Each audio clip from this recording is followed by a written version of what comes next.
Okay. Can you guys hear me? So first, big shout out to you guys that stayed until the last talk. It's a big responsibility, and you know, like we're missing a couple of, I think, 20 minutes, and then we're ready for dinner. Okay, let's just start to speak a little bit. So this talk is a bit different for anybody that I don't know, never hear me speak. I will speak about DevRel specifically, but I also like trying to leverage all the interviews that I did with a bunch of like agents builder in the space and how to optimize agentic economies workflow specific for DevRel. Let's just start with a quick kind of like resume. Yeah, for the people that doesn't know me, I'm Francesco. This is an old picture that I take in Denver a couple of years ago in a Buffycorn. It's quite fun, but yeah, I'm leading DevRel, a company called Consensus, the mother company of MetaMask, Infura, Linea, and I've been around developer communities for quite a long time. I'm excited to speak about DevX and onboarding developers and really building sustainable and auto-sustainable communities. And I think now that we're going into kind of this agentic era, we're speaking more about how we can automate workflow. It's super important that we're speaking the same language. Let me start with my frustration. My frustration was when a couple of years ago I was in different DevRel meetups and everybody was speaking about different type of activation, different type of kind of like ROIs, different type of like, oh, this is working, this is not working. We're really not speaking the same language as, I don't know, how many people are actually developers here in the audience? I'm not really, okay, sounds good. How many DevRels do we have in the audience? Okay, so shout out to you guys that stayed. So it felt kind of like randomly. I think like the space is a little bit kind of fragmented because you have a bunch of like different type of organization building developer activation, everybody's calculating the same. That's why kind of like I thought about let's build kind of like universal framework for actually like debating and speaking the same language. And I came with like different things, like you will see the DevRel pyramid, the builder funnel. This is something I've been working for the past couple of years, but also like been working on a third framework. It's basically like how we can actually bring all the developer main work streams to more AI agent kind of like specific things. So let's get started. I want to give quick a context, right? How many of you guys heard about MetaMask snaps?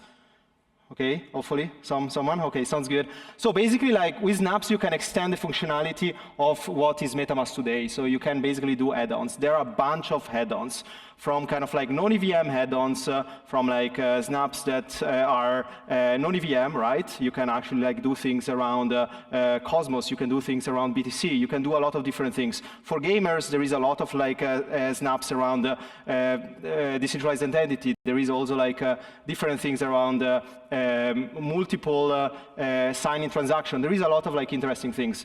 But the long story short is that I've been around building and drawing like snaps from the start. And one thing that I really understood was permissionless innovation is key. We need to build a tech stack that is permissionless and also is making builders around the ecosystem being able to build on top and actually like further extend the functionality of what the extension is today. But I just want to also state, I think building cool product is great, but also like building cool technology is not enough. What you want to do is also like building a driving developer ecosystem, meaning also you want to kind of align and having a similar frameworks when you speak with different stakeholders. I mean, when you are in your organization, you will meet like people randomly coming from engineering. You will meet people actually driving marketing, product marketing. People are driving product marketing managers, right? So a lot of kind of like different activation, different TGE. And you want to make sure you kind of like speak the same language. So basically, the first framework that I think a bunch of people saw it already. I've been working on this for quite a long time. But basically, this is all about defining what is needed in the ecosystem. And I basically took this Maslow pyramid. I don't know how many of you guys saw this before, but basically I'm trying to build a Maslow pyramid for builder needs. So I came out with something called hierarchy of builder needs, and we actually went to different levels, from psychological needs, so being in some of the flagship hackathons, having access to resources, having basic education through your docs, through your tutorial, through the academy, and then you are basically going one level up. So every time we are speaking with company, one thing that you want to make sure is that advocating for this leveling of activation. Without having the background and the second and the third, you cannot really go up. We cannot speak about building safe space for developer if you cannot onboard developers on your doc if you don't have actually like credible CLIs that people can just fork and build from it, right? So I think that was something that I really learned that was really interesting. So just to moving on, I also like build a paper. If you want to see it, I can also like send it over. But basically then I'm asking myself, what's going on around how we can actually like engage with people? What were the lessons learned, right? I think, you know, attention, curiosity, thinking about also like building safe spaces. So no shield meetups, kind of like things that are able to make a developer feeling like safe. And I think like this we achieved since we're building like something called Builder Nights, when we actually speak about specific topics, specific kind of like design architecture. We started with 437, we went into layer 2, we went to around scalability, wallet ecosystem, we spoke about stuff like smart account specific. There were a lot of like different things. But also one thing I learned was we need to understand in which stage we are and what kind of like devs we are targeting. So I actually thought about myself, why we're not actually building a framework that is encompassing this funneling. So, and then I basically came out with kind of like developer funnel specific, and this was kind of like a lesson learned after those years, when I actually learned that building a safe space first for developers was actually more important than shielding a specific like product on the face to people. And basically that's what I did. So was all about kind of like value-driven onboarding first, and then product-specific conversion later. So the whole idea was having community calls that are based on the ecosystem, having a very specific live coding session that are let's build an app, instead actually let's use this SDK first. And when you actually have this kind of like safe space, what you want to do is involve your kind of like product at a second stage. But it's always very important that you're building your community first and you're driving this through values. So I think that was one of the kind of framework that I think like is useful for people also, like they're learning around how to build successful developer communities, but also they got into the space and they want to actually like drive strategy further to, could be higher up, could be like people and stakeholder inside your organization. Yeah, I mean, these are kind of some bullet points, right? I think I cannot, you know, specify enough. You know, docs are super important. They're evolving in different things. And I think also like strategic activation from like ambassador program and also like automatization is very important. But also fostering supportive, inclusive environment is something that I learned a lot around building, I think, 14 ambassador programs so far, including in all my career. And I think that was a big lesson learned, that scaling is all about actually like driving and amplifying passion. So why AI is changing the game, right? I think that's all the, kind of like the fresh talk that I want to give today. What is actually all about? What is this kind of like third framework that I'm trying to work on, implying like agency, agentic economy will drive innovation. We also like shorten up our timing in delivering a specific activation. So content, I think everybody kind of like know already. You guys throw like different content around LLMs, optimizing for Twitter threads. There are a lot of like different things around content distribution. But I think one of the most important things that I kind of like learned as soon as possible was you need to build docs that are like LLM readable. You need to actually start think about some API playground for agents. So we need to actually serve both, but also like agents in the future.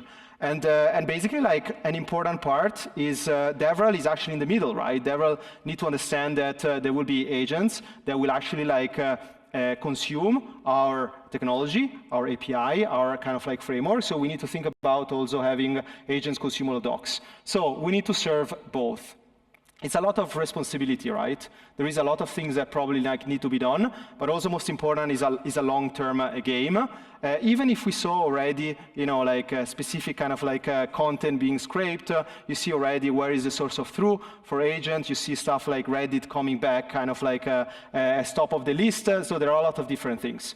So just to define a little bit like what everyone wants here. So obviously we want to run things for humans that are like tutorials. We want to have actually sustainable support from Discord, Discuss, and all this kind of like supporting system. And then obviously we want to scale through actually human and relationship like based programs, from ambassador program to like academy. So things are actually maintaining this safe space the framework before, but also like they're enabling getting like feedback from developers in the space. They're building their dApps from kind of like 0 to hero.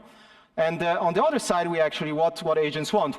They want a standardization. They want to have structured APIs. They want to have predictable schemas. And a lot of like API playground that we see today in companies are definitely not predictable. And also like JSON RPCs, they're actually consumable from agents. They have maybe also different type of like direction. So, and then I ask myself, okay, what is happening here around the pyramid? What are the things that can be actually, how we say, like speeded up around this hierarchy, right? I directly thought about, okay, the access to resources, the basic education and training. What we saw right now around, for example, MetaMask or Linea Docs is that people are starting to actually like AI search much more. Around like 50% of like people are going to AI searches. What does it mean? They're also like expecting having like LLMs directly involved in the AI searches. So like, I think like we're really cool, like Devrel here in the audience, we were basically like checking different kind of like third-party solution, building our own solution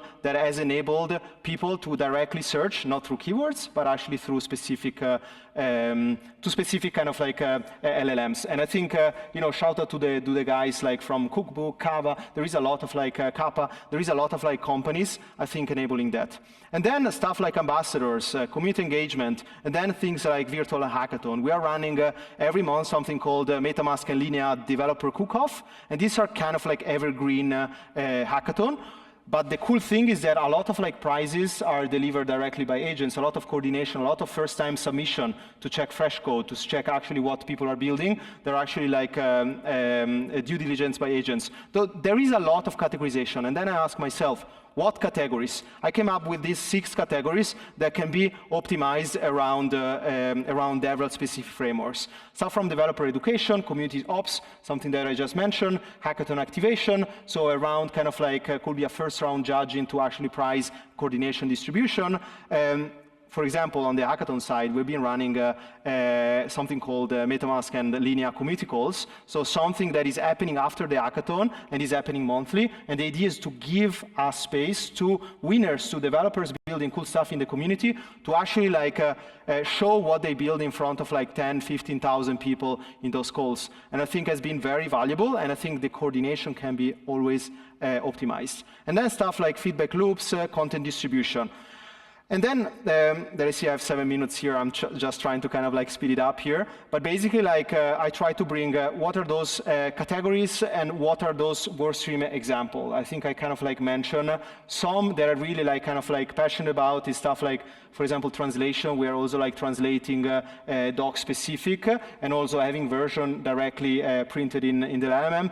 Version control access, I think that was also super interesting. We're running also like monthly release notes to the SDK, and some of the docs are outdated in different languages, so they're actually quite good. Content distribution is something that I'm very passionate about because I think the source of truth is having your, I don't know, 30 minutes, 45 minutes interview with a founder, and then you distribute the content in different kind of like versions, right? We're using like, for example, NN8 to have some of those workflow enabled. They're actually like interacting with different NCPs. It's actually very powerful. Obviously, this is not like kind of optimal, right? We're going in this direction because it's kind of like needed, because people obviously want to have content that is better suited for them, but also they want to have personalized onboarding, a personalized journey, right? And you see that already with doc specific. For example, we have for MetaMask SDK, we have something called a CLI that you can actually build and build on top. And we saw different kind of like feedback. People actually like to use the CLI in different ways. And I think developer analytics is also something that on the LLM side can be helped a lot. So why this kind of like third framework? I think like, you know, I mentioned already, like I think we will speak about agent. We are starting to speak a lot about agent in this different field. I think there was no kind of like proper breakdown of Devrel workflow in the ecosystem. That's why I thought about, okay, what can we actually optimize and have standardized around our kind of like developer relation professionals in the ecosystem. And this is not just about Web3, right? Everybody can take this out. And basically, I came with this, boom.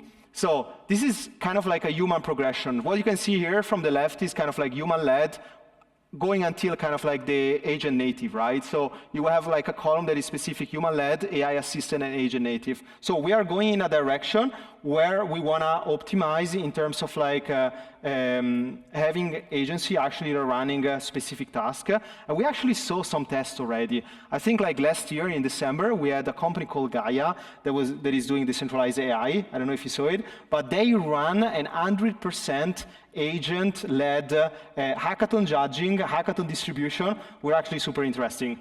And then you see also other tests, for example, Allo Capital from Kevin from Gitcoin. They're starting actually to build retroactive funding and evergreen funding, totally optimized and driven by agents.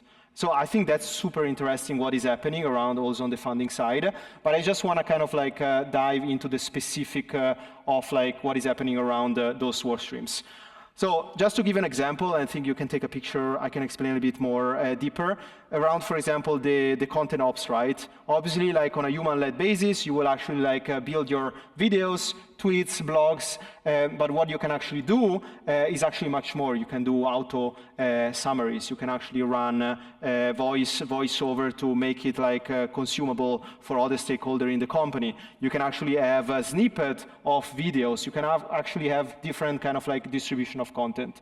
And then stuff like from hackathon and activation specifically, you can have frameworks that are going more and more on the automation side. So I think this is helping a lot of like giving a breakdown of what is happening around the ecosystem in terms of like what can we optimize. And I think it's also helping stakeholder understanding how to optimize your organization and how to actually like build a functional developer relation team and advocates around the ecosystem. And as I said, you know, there is a lot of like things that are happening, but one thing that I learned is that we are going in that direction. Things are not optimal. I think you want to test it out, build some experimentation. But I think you also need to drive home three things, right? Having frameworks is also helping you, your organization, you as DevRel, if you're in the audience, pitching this to your stakeholder, but also making sure you have clear mind where your execution strategy. You have clear idea when you're going to an hackathon, what you will do after the hackathon, how you can optimize. You have a clear idea if you're running like stuff like a builder night, or if you're running like a community call, what you can do after, how you can build this kind of like evergreen cycle where every developer in your ecosystem is able to feel kind of like safe, but also like supported.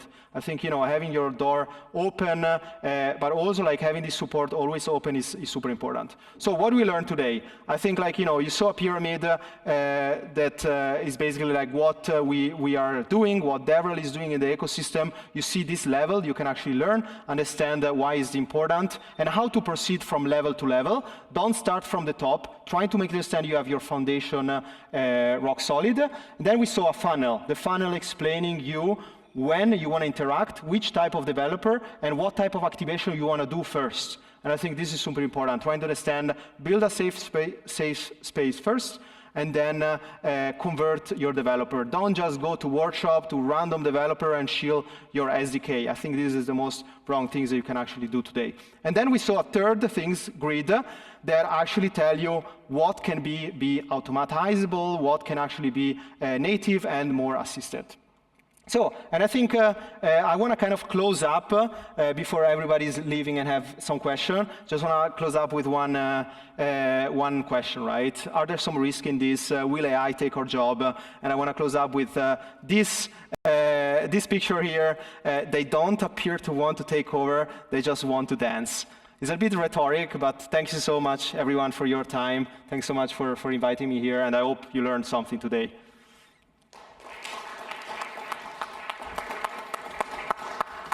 All right. Do we have some questions?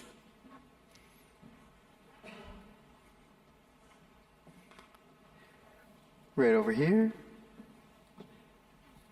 Hi, Francesco. Thank you for the great talk. Have you implemented yourself some of these automations? Yeah, this is a good question. So basically what we're doing for content distribution, where we're running this workflow around the NN8, For example, for hackathon due diligence, for the developer cook-off, for example, we're running a first round of due diligence run by basically specific agent. So what you can do is we're running against kind of like fresh code and also some of the use case they're done against the bounty verticals. So those are kind of like the two main things that are on top of mind. But I think the most important for DevRel specific is documentation, documenting things, and also like building this distribution of this content. Maybe next time I will go to dance, you know? The agents will start running things. Thank you for great talk. I have a question. What did you see? What didn't work with AI? What you kind of predicted?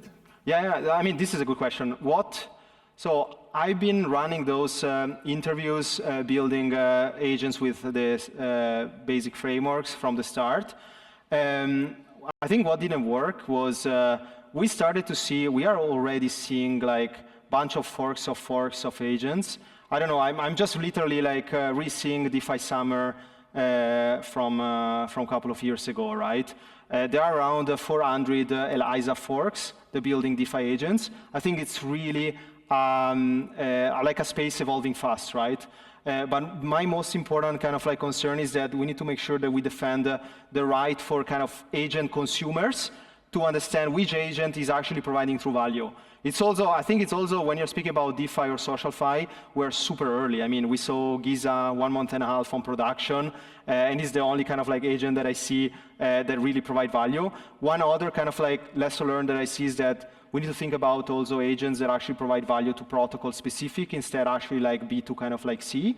That was actually one lesson learned there. But I think the first part is what scared me the most, that people will start seeing and getting kind of like ragged by forks of forks. That's why before even speaking about let's build more agent, and this is a bit different than this talk, I think like contributing to, for example, I'm contributing to a DAO called Modder that is basically trying to run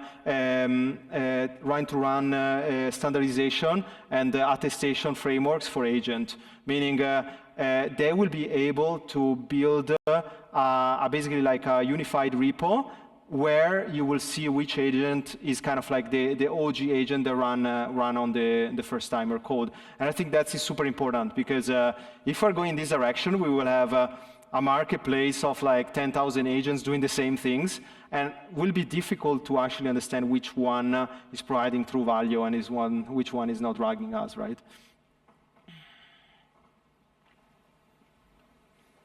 If we stick on, oh, there you are.